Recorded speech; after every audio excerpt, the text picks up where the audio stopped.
It is time for the big board presented by Bet365. Here's Blake Murphy. And since we haven't seen Rodriguez since the 29th of April, perhaps you could refresh our memory as to his capabilities. He's very fun. I watched a bunch of his AAA starts as they were happening and in prepping for this tonight. And you get to see a lot of cool stuff. The intensity is obviously what pops first. He's changing his arm angles. He's doing little leg kick things to disrupt the hitter's timing. And the result of that, at least in AAA, was really, really strong.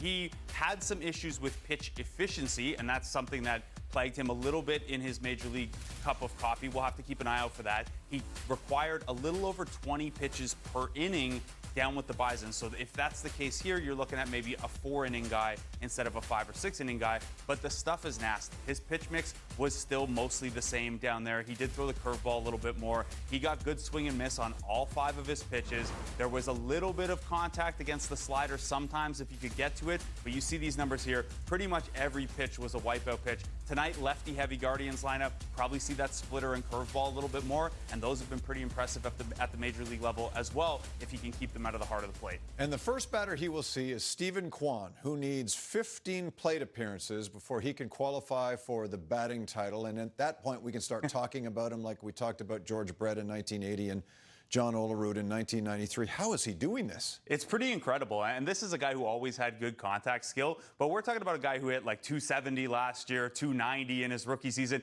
He is hitting almost 400 right now. And look, there are a lot of things that go into it if your batting average is that high, of course. In Kwan's case, this has a lot to do with his approach, and it's a bat speed oriented approach. And I know we've heard a lot about bat speed lately, and oh, this guy's got a really fast bat speed, this guy's bat speed is elite. Steven Kwan has one of the lowest bat speeds in all of baseball. Him and Luis Arraez are right down near the bottom, and the intent of that, a slower swing, a shorter swing, is that he can cover more of the plate. He can wait that extra tick. You see here, there are some hitters with slow bat speeds who aren't doing particularly well, but what Arraez and Kwan types do is they square up the ball so well. And what that means is if Kwan qualified, he'd also lead the league in line drive rate.